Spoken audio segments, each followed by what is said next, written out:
Conseguem-me ouvir? Quase não precisava do microfone. Boa tarde. Vou começar com um pequeno questionário muito rápido. Nas vossas organizações, quem é que tem plano de comunicação? Podem levantar o braço. Ok, podem deixar só um bocadinho. Podem deixar. E é seguido?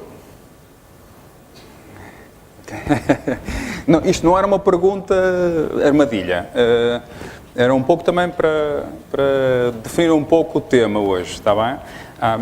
Eu estou numa posição muito interessante porque as duas apresentações anteriores foram muito complementares, muito centradas na transformação digital, na combinação de abordagens. O que eu trago aqui é um pouquinho mais circunscrito. Vou pedir ao Luís que me avise se eu começar a esticar-me muito, está bem? Sem mais delongas, o tema é comunicação e transformação digital. O objetivo aqui é compreender como é que a comunicação nos pode ajudar neste caminho da transformação digital. Isto porquê? Nós estamos a falar muito em inovações, em tecnologia, e no fim continuamos a ter pessoas, por estranho que pareça. E então temos de assegurar que o nosso papel, do ponto de vista das tecnologias de informação, é válido e acrescenta valor. A dimensão que eu acredito que ajuda a esse aspecto é a da comunicação. Sendo que a comunicação é um tema vasto, portanto, o que eu vou procurar nesta pequena apresentação é, por um lado, introduzir o tema, porque a importância da comunicação, como é que a ITSM pode ajudar do ponto de vista de apoiar essas iniciativas de transformação digital e depois, sim, vamos à comunicação, os princípios da comunicação. Eu aqui vou repescar princípios muito interessantes de comunicação que o Itil Practitioner, portanto, uma publicação relativamente recente da Axelos, traz sobre este tema. É um capítulo que tem devotado exclusivamente à comunicação. Não é por acaso. Aliás, já agora por curiosidade, falam em mudança organizacional, Organizational Change Management, falam em aproximação CSI, portanto, a melhoria continuada, falam em métricas e medição, falam em comunicação e também princípios. Não é por acaso que estão estes temas, são temas que já estavam presentes, de alguma maneira, nas práticas de gestão de serviço, no entanto, entenderam e bem focar nestes tópicos. Portanto, recomendo vivamente, se tiverem a oportunidade, já agora, de consultar e até de adquirir o livro. Mesmo que pareça relativamente caro para as nossas bolsas, provavelmente é um investimento para vós que valerá a pena. Portanto, podem consultá-lo. No fim, vou falar um pouco de algumas práticas que podem ajudar na comunicação. Um pouco também na senda de outras apresentações que eu fiz no passado, curiosamente nunca aqui em Portugal, mas creio que ainda vão a tempo e que ainda são relevantes. Sem mais delongas. Como eu disse, TI é vital no tema de transformação digital, faz parte da cadeia de valor, é integral, o seu papel depende fortemente de confiança, de assegurarmos confiança perante, se quiserem, os nossos clientes, as organizações que necessitam de TI. Contexto. As capacidades de TI já não estão confinadas dentro do departamento de TI. Isso já não existe. Ou seja, não estão exclusivamente lá. Okay? Esse é um cenário que nós já não podemos ignorar. No passado, havia muito esta visão de defesa. Agora não podemos. A tecnologia faz parte da nossa vida. Mesmo agora, enquanto estávamos a presenciar estas apresentações, eu tirei fotografias, depois publiquei no Twitter, e muitos de vós provavelmente estariam a fazer outras atividades em simultâneo. Portanto, faz parte da nossa vida. Portanto, já não podemos fingir que TI não está lá. Para o bem e para o mal. É um desafio para as tecnologias de informação tradicionais. Não é? Porquê? Porque há uma expectativa grande do que é que nos traz as TI no dia-a-dia. Muito bem.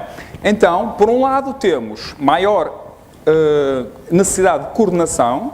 Isto porquê? Porque estas novas abordagens digitais, microserviços e outras abordagens, muitas de que falou o Luís, por falar nisso, estão cada vez mais embebidas, são usadas em combinação e temos cada vez mais necessidade de coordenação. Porque quem trabalha na área de desenvolvimento, por exemplo, tem as suas abordagens, tem, em termos tecnológicos, coisas fantásticas que pode fazer e cada vez mais temos necessidade de coordenar todas estas atividades. Okay? Porquê? Porque está a acontecer muita coisa em simultâneo, com diferentes velocidades e com, muitas vezes, diferentes aproximações tecnológicas. Internamente, temos, por um lado, assegurar que, do ponto de vista de desenvolvimento, existem práticas que suportem essa transformação, isto por um lado, como por exemplo com o DevOps, para alinhamento entre as equipas, aproximar dois mundos que tradicionalmente são distintos, e muitos de vós temos essa experiência real. Na vossa organização há uma clivagem entre essas áreas, não é? Por vezes uma questão de estrutura organizacional, funcional, do modo como a organização está montada, vamos ver isso já a seguir, que é um aspecto que não podemos negligenciar. E por outro lado, externamente, perante os nossos clientes, o modo como lhes prestamos valor tem que ser conseguido através desta combinação que eu coloquei ali, por exemplo. Em segurança, desenvolvimento, teste e operações, tudo isto deve ser, de alguma maneira, veiculado de uma forma homogénea, transparente. Os TI, para reforçar o ponto, não existem só para fazer TI, para ter competências tecnológicas. Tem que ir mais longe. Daí a necessidade de ITSM. Isto não é novidade para vós, é por isso que estamos todos aqui também. Portanto, a gestão de serviço de TI existe precisamente para irmos mais longe, para fazermos esta combinação, o aspecto humano e fazermos a coordenação de tudo o que nós necessitamos para prestar os serviços. Portanto, temos oportunidades. Os prestadores de serviços de TI têm oportunidades concretas neste contexto da transformação digital da organização. Como? Quem já tem ITSM, na sua casa, em maior ou menor grau, pode aproveitar as iniciativas de transformação digital e integrar as iniciativas de melhoria nesse contexto. O barco está a andar, não é? Do ponto de vista da transformação digital, essas iniciativas encaixam muito bem qualquer iniciativa de melhoria que eu faça em diferentes níveis, que do ponto de vista digital nós chamamos, digamos, a aproximação CI, de melhoria continuada. Podemos aproveitar essas iniciativas para fazer essas otimizações, se quiser, aproveitando também a tecnologia. Okay? Porque muitas vezes, do ponto de vista de transformação, se eu num contexto mais de desenvolvimento ou DevOps, eu tenho opções de, por exemplo, continuous delivery ou outras, eu posso aproveitar isso para tornar mais robusto, por exemplo, atividades no contexto de gestão de configurações. Okay? Por outro lado, organizações ainda sem ITSM, devemos ir com mais calma, porque ainda existem. Podem já estar a adoptar a transformação digital, porque é algo que está presente, mas temos primeiro que compreender. Temos primeiro que compreender o objetivo. E aí sim, depois, com calma, introduzir estas práticas. Okay? Nesse contexto. E depois, sim, funcionar de forma um pouco mais moderna, mais ágil, de iterar e colaborar e repetir este ciclo para, de facto, existir o envolvimento e deixarmos de fazer só TI. Estarmos também a prestar valor por participar ativamente. Isto foi um dos aspectos que nós vimos já agora. Eu só estive na parte da tarde, na prática, nas apresentações, especialmente na primeira apresentação do Luís, aquele aspecto de facto, comunicar, validar, obter feedback ou retorno, se quiserem. O objetivo, então, é que as tecnologias de informação, o IT, se torne parceiro de confiança. Para isso, melhor comunicação. É a melhor maneira de termos confiança. Vocês sabem isso, aqui no intervalo, durante o almoço, muitas vezes no nosso espaço de trabalho, é aí que nós conseguimos estabelecer relações que depois tornam tudo muito mais fluido e muito mais simples. Onde entra então o ITSM aqui? Realidade portuguesa, em primeiro lugar, que não é exclusiva de Portugal, o mundo latino em geral tem. Primeiro, nós trabalhamos um pouco ao contrário de outras latitudes. Trabalhamos na base da exceção e não na base da regra. O que quer dizer que precisamos de mais comunicação do que seria de esperar. Porque nós gostamos mesmo de ter exceções e tratá-las e sermos os campeões que resolvemos algo que não era esperado. Isto por um lado. Isto significa o quê? Que, não necessariamente por isso, mas também por isso, somos avessos à documentação, especialmente se a documentação é pesada, mais sobre isso daqui a bocado. E, por outro lado, temos ainda este fator curioso, que é, nós não fazemos tradução, muitas vezes, da terminologia na nossa área. Muitas vezes usamos os termos da origem do inglês. O que, por vezes, por estranho que pareça, causa dificuldades de comunicação, do ponto de vista da interpretação desses mesmos termos. Okay. Mesmo agora, ainda hoje, estive num contexto de uma organização em que tocámos precisamente esse ponto. Nós temos de ter muita atenção em, numa organização, estejamos lá dentro ou vindo de fora, de não usar terminologia sem validar que ela é de facto entendida. Vou-vos dar um exemplo muito simples. Quando estive em Moçambique, já em 2013, eu notei que em conversas ou até em entrevistas, eu assumia que certas afirmações correspondiam a factos e não era a interpretação correta, apesar de falarmos a mesma língua. Provavelmente já sabem, mas, por exemplo, quando dizem ainda, estão a dizer que ainda não está. Ponto. Não. Ainda não sabe quando é que estará, mas estará. Portanto, ainda. Portanto, são pequenas diferenças culturais e só estou a falar na mesma língua.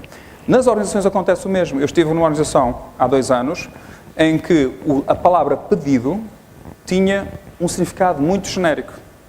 Qualquer coisa que viesse do cliente era um pedido. O que não tem mal nenhum, de um certo ponto de vista é verdade. E nós muitas vezes tentamos impor mais peso nestas palavras, não é? O que é um pedido, o que é um incidente. O que está certo, nós também temos que chamar os nomes às coisas, senão elas também não existem e não podemos endereçá-las. Mas, por outro lado, temos que ter cuidado. Do lado do utilizador ou do cliente, ele não tem necessariamente que ter este grau de informação. Muitas vezes esta terminologia é para nos organizarmos internamente. Atenção. Mais, comunicação é vital, então, quando lidamos com processos e ferramentas. Porquê? Porque o ser humano tem dificuldade em se comprometer com máquinas. Eu, quando falo com alguém e estou a olhar essa pessoa nos olhos, é muito mais fácil chegar ao entendimento e comprometer-me com ela. Com uma máquina é muito difícil. É um problema que nós temos, é humano, e ainda hoje é humano. Mesmo o meu filho mais velho, que tem 13 anos, ele tem mais facilidade em comprometer-se comigo, ou com um amigo dele, ao vivo, do que propriamente através destes 1001 maneiras que temos hoje em dia de comunicar. Dito de outra forma, precisamos de comunicação e de oportunidades de falar com as pessoas.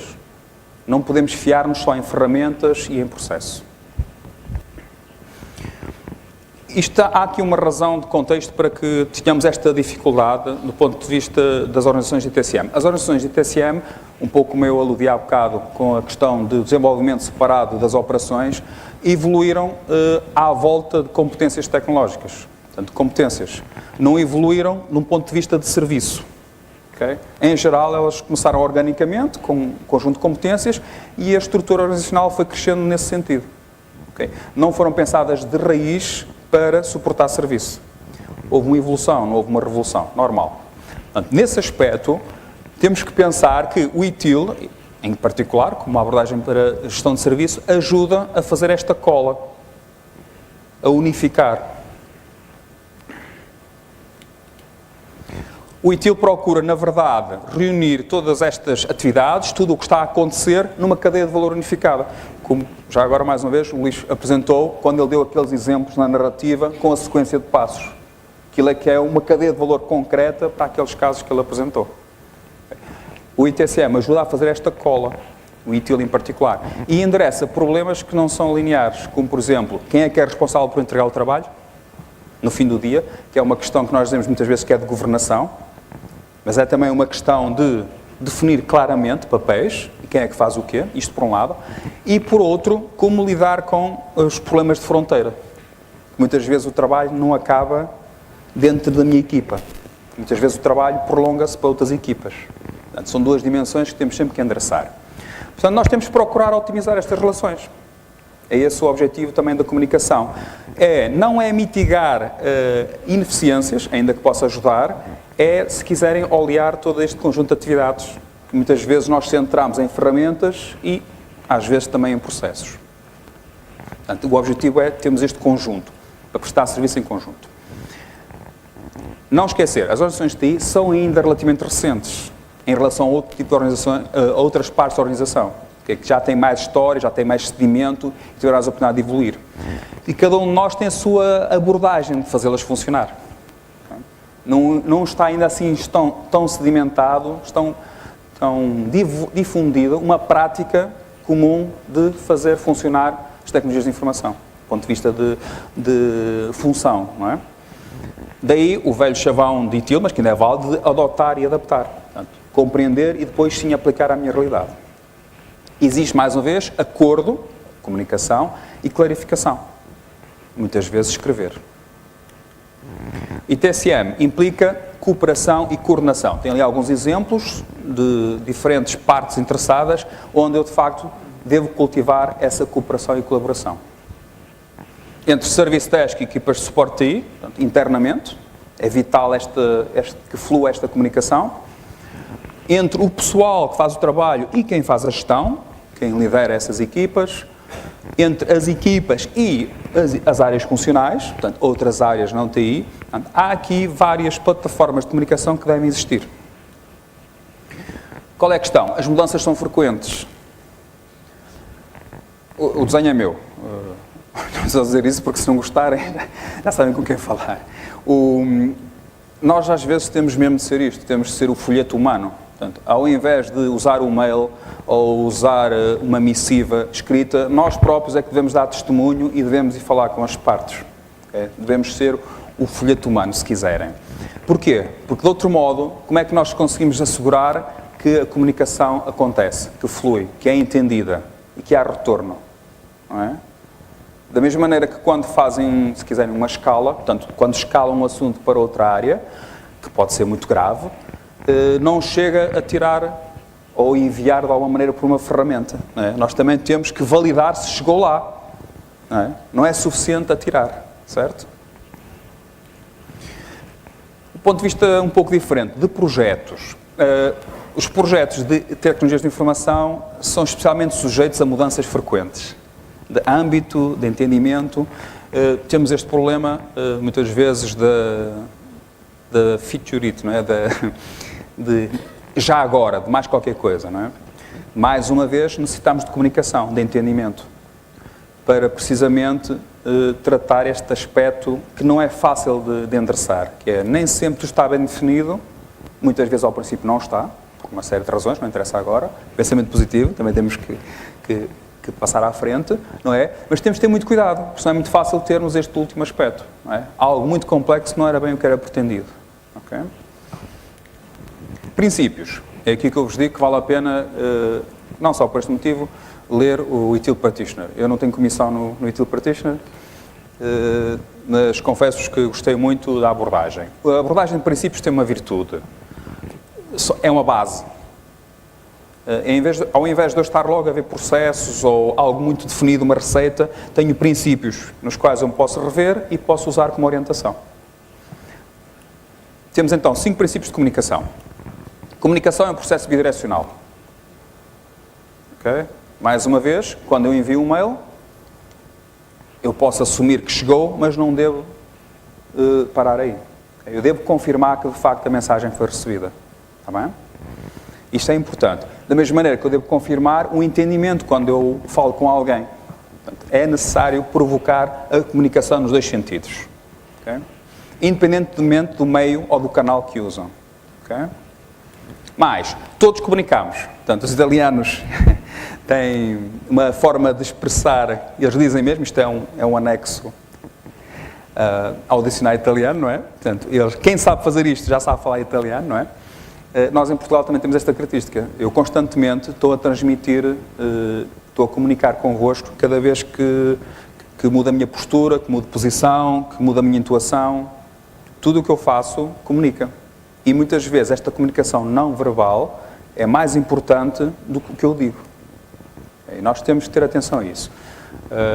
É por isso que é interessante já agora fazer o que chamam de autoscopia, que é muito frequente em contexto de cursos de aptidão pedagógica para formador, porque aí de facto eu tenho a oportunidade de me ver num filme e de perceber de maneira crítica de que maneira é que eu de facto comunico. Já vi que tenho que acelerar um bocadinho. O momento e a frequência fazem diferença. Eu não posso estar a comunicar a um cliente que o meu relatório deste mês é espetacular do ponto de vista de níveis de serviço quando está a acontecer um incidente grave. Não é o momento certo. Ok? É verdade, mas não vai ser bem recebido. Não é o momento oportuno. Da mesma maneira, se está a decorrer uma grande alteração, uma grande iniciativa de mudança na organização, eu não devo enaltecer aspectos de pequenas alterações que estão em curso. O foco do cliente não é esse. Portanto, é um momento. Também devo assegurar frequência, regularidade na comunicação. Okay? Gradualmente estabeleço uma confiança e vou robustecendo a relação, precisamente para assegurar a comunicação nos canais que estão abertos. Não existe um método de comunicação que resulta com todos. Com alguns de vós, se calhar, quando estou a tomar o café ou quando estou a almoçar, tenho um momento ideal de comunicação. Noutros casos, eu preciso de um espaço reservado. Há momentos do dia em que eu posso comunicar melhor com as pessoas. Eu devo escolher o momento certo. A mensagem é o meio. Quinto princípio. Um relatório de níveis de serviço com 200 páginas não é eficaz. As pessoas não o vão ler. Mas se na primeira página eu tiver um resumo, uma tabela, seja visual, seja com alguns indicadores como tempo de resposta, muito resumido, eu sei que essa primeira página vai ser lida. Não é? Eu sei que naqueles primeiros segundos vai ser lido. O resto fica como referência. Eu devo procurar isso também. Ok? A mensagem é o meio. Eu tenho que ter cuidado para não subcarregar a minha oportunidade de comunicação. Práticas. E agora já estou mesmo no limite, imagino eu. Comunicar. Comunicar, comunicar. Como? Devemos fazer comunicação premeditada. Se quiserem, ter um plano de comunicação que funcione. Talvez se lembrem da série do Blackadder, deste fantástico ator, que tinha sempre um plano brilhante. Temos é que o pôr em ação. Para começar, devemos identificar as partes interessadas. Em inglês diríamos stakeholders, portanto, as partes interessadas, portanto, quem é que deve estar envolvido, que necessita de saber essa comunicação. Não tem que fazer nada do outro mundo.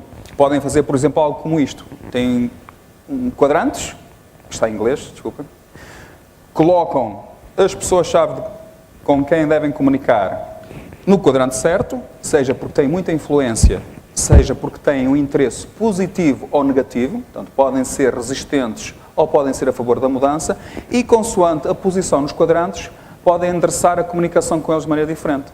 Em alguns casos, se a pessoa, por exemplo, se o stakeholder, se a parte interessada, tem forte influência, eu devo pô-la a par com frequência, devo comunicar com ela frequentemente, não é? Noutros casos, tenho que fazer a gestão de outra forma, não é? Por exemplo, aqui, se eu tenho alguém cujo interesse é elevado, mas tem influência baixa, pronto, mantê-lo informado, mas já não necessito de o fazer com tanta frequência. Portanto, eu devo fazer isto de forma premeditada. E não estabelecer um plano de comunicação pesado, onde eu ainda nem sequer identifiquei quem são as minhas partes interessadas. Eu fui um pouco liberal nos nomes, só um pouco para reforçar o papel de cada um. Outro aspecto que podemos fazer é usar aproximações que existem, que são muito usadas em marketing, provavelmente conseguem se rever. Eu hoje podia dizer numa palavra só, transformação, ou digital, e assim resumia o objetivo deste dia na conferência. Okay? Da mesma maneira, as vossas organizações podem procurar a palavra, ou podem procurar uma pergunta, aquela é política, não é? Foi muito usada nos Estados Unidos, está melhor agora do que estava há 4 anos, é típico de uma campanha presidencial, não é? O discurso em rima, esta é do Alexandre O'Neill, provavelmente revêem-se nela, a mar e mar, a ir e voltar, não é? Nós, sem querer, procuramos o resto da rima. E estes pequenos parecem truques, mas ajudam na comunicação. Sim, as áreas de marketing podem ajudar muito aqui, certo? Mas o discurso, assunto de e-mail, portanto, usar uma frase curta, isto é típico, portanto, usar números, ter um objetivo concreto, usa-se muitas vezes isto para incentivar as pessoas a abrir o mail, para lerem o que está lá dentro, não é? Discurso Twitter, também é uma virtude, cultivar a forma sucinta de falar, não é? E, eu disse 6, já aparece o outro filme, não é? Eu tenho uma razão, que é usar histórias.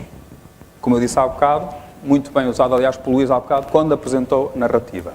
Histórias. Ainda tem algum tempo, Luís? Sim? 5 minutos, mais? Ok. Muito bem. Uma apresentação PowerPoint, com muitas, vou usar o termo em inglês, bullets, é mesmo a morte por PowerPoint bullets. Portanto, é a morte pelos tiros do PowerPoint. Porquê? Porque quando eu vejo uma apresentação muito pesada em texto, o que eu estou a fazer no meu cérebro, cá dentro, eu estou só a ativar os centros dedicados à compreensão da comunicação. Só estou da linguagem, ok? Só estou preocupado em entender e, quando muito, em expressar-me. Portanto, estas áreas que estão ali a ver são precisamente as áreas que, em investigação, chegou à conclusão que estão focadas nestes temas. Quando eu estou a dizer só frases, factos, só este bocado do cérebro, bem, outras partes também funcionam, mas só esta parte do cérebro é que é ativada, ok? É mesmo assim que funciona. No entanto, quando nos contam uma história, quando vemos imagens, quando nos falam naquela flor que cheira muito bem, ou naquele pontapé fenomenal que o Cristiano Ronaldo deu, automaticamente o nosso cérebro começa a disparar em diferentes zonas, precisamente as zonas que estão vocacionadas para processar esse tipo de informação. Por exemplo, se eu falar no pontapé e fizer isto, a vossa parte do cérebro que trata da coordenação motora da perna é ativada. É a maneira que vocês têm de se integrarem numa história, de se envolverem, ao invés de morrerem lentamente com bullet points. Ok? Por isso é que as histórias funcionam. Por isso é que é útil usar uma abordagem de histórias, e todos nós gostamos de histórias, desde muito pequeninos estamos habituados a ouvir em história, em formato de história, e tudo entra muito mais facilmente. O Luís, posso cometer esta inconfidência, ele disse-me que demorou 1 ano a conseguir preparar esta narrativa, que surgiu tão fluida hoje. Não é algo que aconteça instantaneamente. Tem que se preparar a história. Okay? Vale a pena investir. Como é que se pode investir em histórias?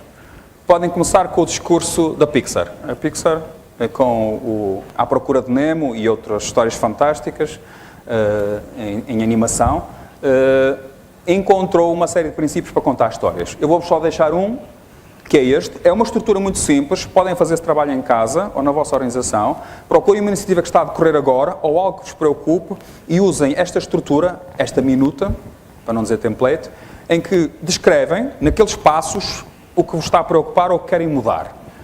Era uma vez e por aí abaixo. Aquela estrutura que está ali, once upon a time, every day, one day, because of that, until finally, é uma maneira compacta de descrever uma mudança. Todas as histórias da Pixar seguem esta estrutura. Acontece com o Little Nemo. Era uma vez, portanto, o Nemo andava por lá a passear, tudo corria bem, todos os dias faziam sempre o mesmo, até que houve um dia que o pai, pronto, e daí em diante, portanto, aconteceu algo que mudou. Vocês podem fazer isto. Isto não tem muita ciência. Usam esta estrutura e fazem-no. Isto foi a minha filha do meio que fez. São 2 dos bonecos que eu costumo desenhar. Fez em barro. Era uma vez. O Mushroom.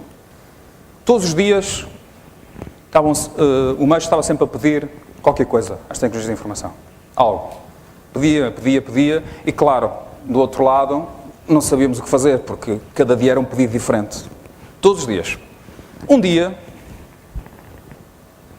o Room pegou em todos esses pedidos, em todas as solicitações e levou-os. Desculpa. Consegui fazer aqui um milagre. Como é que se põe isto outra vez? Já está. Por causa disso, resolvemos fazer uma mudança. Por causa disso, fizemos um catálogo para disciplinar esses serviços. Até que, finalmente, o IT é espetacular. Eu só usei a estrutura e pus-lhe um pouquinho, pronto, tem os bonecos, né? Mas eu pus-lhe um pouco de história, mais nada. Enchi esta estrutura. Vocês podem fazer o mesmo. Descrevem a situação atual, o que é que fez a mudança e o resultado dessa mudança, em 2 passos. E por isso, e já está. Isto parece fácil dito assim, mas podem treiná-lo e melhorar. Está bem? Mais, para irmos mais longe, eu gosto sempre de deixar algumas notas bibliográficas. Há alguns livros que podem ser úteis. Nada como treinar comunicação. Eu, neste momento, estou a treinar comunicação convosco. E quanto mais apresentações fizer, melhor as faço. Certo? E da mesma maneira, quanto mais falarem com a vossa equipa, com os vossos colegas, com os vossos clientes, melhor o farão. Aqueles 3 livros do lado esquerdo são muito centrados na comunicação, em diferentes aspectos. Negociação, de chegar ao sim, vender ao humano, de onde vêm aqueles discursos pequenos, e o discurso da Pixar. Influência, isto é muito importante, porque nós nem sempre nos apercebemos que nos estão a persuadir, e é muito importante nos dias de hoje sabermos se nos estão a vender algo que nós não queremos, em todos os contextos, para o fazer de maneira positiva. Aquele do meio tem a ver com as reuniões. Isto não é endémico, não é exclusivo de Portugal, mas as reuniões, de facto, precisam ser repensadas. Recomendo-vos que leiam também esse livro, apesar de ter muitas verdades óbvias. Storyteller Startup Book, eu só tenho recomendado livros que eu já li, ok? O Storyteller Startup Book é um livro para quem conta histórias em bibliotecas e a crianças, mas tem muito boas histórias e tem muitas boas abordagens para estes temas da comunicação. Este tema é um pouco diferente, tem mais a ver com a introdução de DevOps e outras práticas no TI e como é que isso encaixa numa organização. É uma história muito bem contada, por isso eu recomendo. Questões? cheguei ao fim da história.